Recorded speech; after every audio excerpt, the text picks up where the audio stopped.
Hello everyone and a massive welcome to the channel. Now in today's video I would like to share with you some tips and advice that I personally found useful when I was potty training my 2-year-old. Now of course what works for one child may not work for another, but I still hope that this video is useful or helpful in some way for you.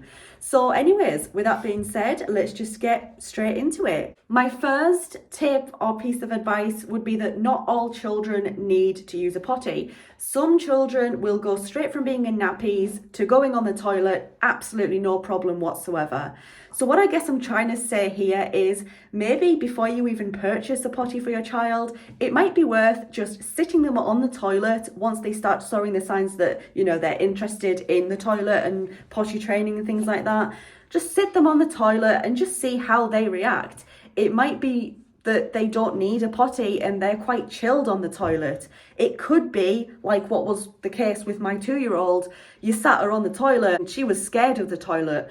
So you can kind of gauge by doing things like that what is going on in your child's head and where they're at mentally in terms of are they ready for the toilet straight away or not? Do you need to purchase a potty for them? My second piece of advice is if your child is nervous or easily gets overwhelmed, like my daughter can be sometimes, it might then be worth just very slowly introducing your child to the potty.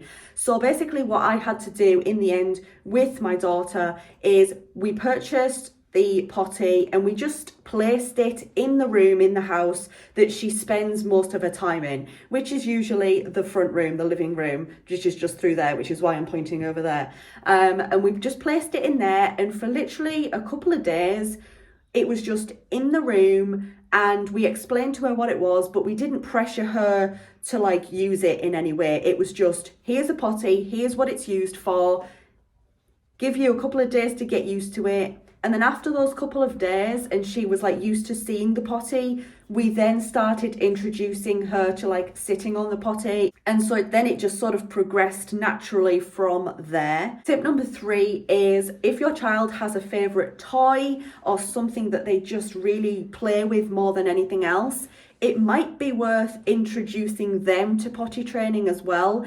Just maybe saying to your child oh, does your favourite toy need to go for a wee-wee or a poo-poo on the potty? Do they need to sit on the potty?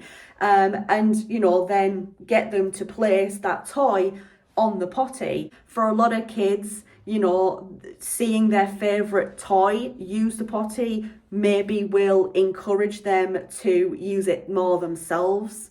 And it kind of normalizes it a little bit. The next tip for me is basically don't try to rush potty training. I think for a lot of families, when the child gets to a certain age, there's a massive pressure there to get them to potty train and to potty train as quickly as possible. I personally think that potty training is just something that can't be rushed. If your child's not ready, they're just not ready. And don't feel like you're failing if your child doesn't catch on to potty training straight away. Tip number 5 is listen to your child and sort of just follow their cues. Your child will let you know when they're ready to start potty training.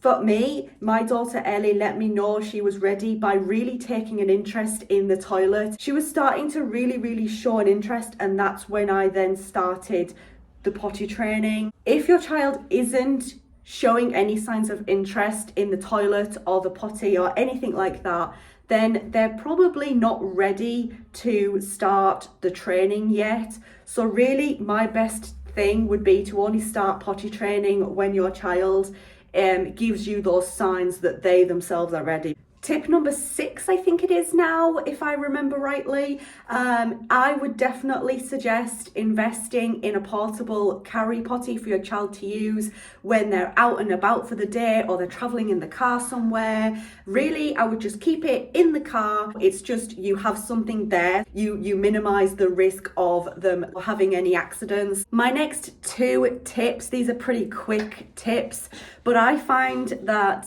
it was kind of a good thing to start my daughter's potty training when there wasn't much of anything else going on in her life. There wasn't a lot of different changes or other overwhelming things going on at the same time as introducing potty training. Just introducing potty training at a time that's not massively overwhelming and there's not too much like big changes and things going on in your family life, that can really help. The next tip after that is also to just be consistent with potty training. I know a lot of people are like, well, duh, of course you've got to be consistent with it, but it does help. If you can hear lots of noise, by the way, that is my daughter in the background, so I am sorry if it's off-putting. There's not a lot I can really do at the moment.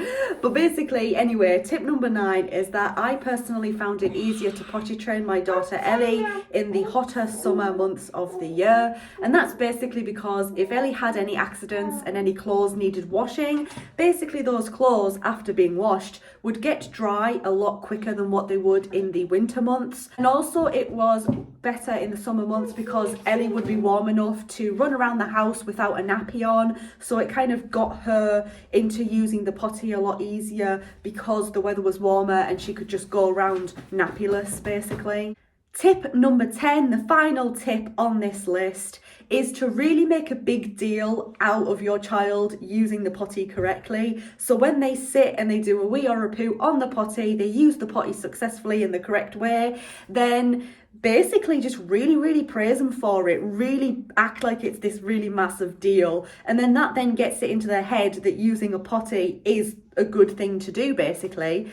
Also, something else that you could try is a little rewards system with your child. So maybe if they like stickers, for example, maybe each and every time your child uses the potty successfully, they get a sticker. At the end of the week, if they've earned enough stickers, you may be able to say, well, I'll treat you to a little toy that you want, or I could take you to soft play or something like that, just as like a little reward for them earning enough stickers in that week and to successfully use the potty. So that's it. That is my 10 potty training tips / advice. I hope this video was useful for you. If it was, leave it a thumbs up. If you're new here, go ahead and click on that subscribe button. Thank you so much for watching. I do hope you enjoyed. And of course, I very much hope to see you in my next video. Bye everyone.